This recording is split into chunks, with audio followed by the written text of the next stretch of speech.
ಈಗ ಕೆಲಸಗಳು ಆಗ್ತಾ ಇಲ್ಲ ಸರ್. ಈಗ ಕೆರೆಗಳಲ್ಲಿ ರಸ್ತೆ ಬಂದ್ ಮಾಡ್ಬೇಕಾಯ್ತು. ನೀವು ಈ ಕೂಡಲೇ ಏನು ಅಪ್ರೂವಲ್ ಇದೆ ಅಪ್ರೂವಲ್ ಕ್ಯಾನ್ಸಲ್ ಮಾಡ್ಬೇಕಾಯ್ತು. ಅದಕ್ಕೆ ಮೇಡಮ್ ಕೇಳೋಣ, ಈಗ IAS ಅಧಿಕಾರಿ ಇಲ್ಲ, ಅವ್ರಿಗೂ ನಾನು ಕರೆ ಮಾಡ್ತೀನಿ. ಯಾಕೆ ಇದನ್ನ ಇಟ್ಕೊಂಡಿದ್ದೀರಾ ಪೆಂಡಿಂಗು, ಏನಕ್ಕೆ ನೀವು ಇದ್ದೀರಾ, ಇಷ್ಟೇ ನಾನು ಇವಾಗ ನಾನು ಕೇಳೋಕೆ ಅದಕ್ಕೆ ನಿಮ್ಮ ಹತ್ರ ಬರ್ತೀರಾ. ಫಸ್ಟ್ ಅವ್ರ ಹತ್ರ ಅಲ್ಲಿಂದ ಕರ್ಸ್ಕೊಂಡು ಅಂತೀನಿ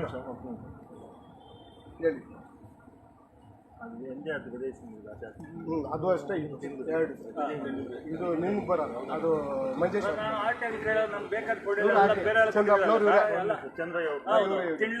ತಟ್ನಾಳಿ ತಗೊಂಡು ಕೊಟ್ಟು ನಮ್ಗೆ ತಟ್ನಾಳಿ 20 ಕೊಟ್ಟಿದ್ದೀರಾ. MGR ವಾಪಸ್ ಲೇಔಟಲ್ಲಿ ಇವರು ಎಸ್ಪೆಷಲ್ ಇದ್ದಾಗ ಅವ್ರು ಕೋಡಿ ಮಾಡಿಕೊಂಡು ಲೇಔಟ್ ಮಾಡ್ಕೋಬೇಕಾಗಿತ್ತು. ಅವ್ರು ದರ್ಖಾಸ್ತು ಕೋಡಿ ಏನು ಮಾಡಿದಿರ, ನಮ್ದು 2 ಎಕರೆ 4 ಗುಂಟೆ ಅಂತ ಹೇಳ್ಬಿಟ್ಟು ಇವ್ರು 2 ಎಕರೆ 4 ಗುಂಟೆಗೆ ಬಂದು ಡೆವಲಪ್ ಮಾಡಿದ್ರೆ ಯಾರು ಜವಾಬ್ದಾರಿ ಅದಕ್ಕೆ? ಪ್ಲಾನ್ ಹಂಗೆ ಕೊಟ್ಟರು, ಕನ್ವರ್ಷನ್ ಹಂಗೆ ಮಾಡಿದ್ರು ಅದನ್ನ. ಅದೇ ಕೇಳ ನೀವೆಲ್ಲ ನಡಿ ಮೇಡಮ್ ಹತ್ರ ಸಾರ್ ನಡೀರಿ, ಒಂದು ಊಟ ಮಾಡ್ಕೊಂಬರ ಬರ್ಕೊಂಬರ್ರಿ. ನನ್ನ ಪೆಟ್ರೋಲ್ ನಾವು ಕೂಲಿ ಮಾಡೋರು, ನಾವು ನಮ್ಮ ಅವತ್ತು ದಿನಕ್ಕೆ 100 ರೂಪಾಯಿ ಹಾಕೊಂಡು ನಾವೆಲ್ಲ ಬರೋರು. ನಾವು ಯಾವ ದುಡ್ಡು ಕಾಸು ಬಿಡಲ್ಲ. 40 ವರ್ಷ ಕೇಸ್ ನಡೆಸಿ ಹೋಗಿ ನೋಡಿ ಗೌರ್ಮೆಂಟ್ ₹1 ಲಂಚ ತಗೊಂಡಿದೆ ಯಾವಂತ ಕೆಲಸ ಮಾಡ್ಕೊಂಡ್ ಬಂದಿವತ್ತು. ನನ್ನ ಜಮೀನು ಕೋಡಿ ಮಾಡ್ದ ಖಾಲಿ ಇತ್ತು ಜಾಗ, ಅದ್ಭುತ ಹೋಗ್ಬಿಟ್ಟು ಲೇಔಟ್ ಮಾಡಿಟ್ಟವ್ರೆ. ಏನ್ ಮಾಡ್ಬೇಕು, ಎಲ್ಲ ಹೋಗ್ಬೇಕು ಹೇಳಿ. ನಾವು ನಮ್ಮ ಜಮೀನು ನಾವು ಕಳ್ರ ನನ್ನ ಮೇಲೆ ಕೇಸ್ ಹಾಕಿದ್ದಾರೆ ಈಗ ಕೋರ್ಟಲ್ಲಿ. ಅವರೇ ಚೆಕ್ ಬಂದು ತೋರಿಸ್ತಾರೆ.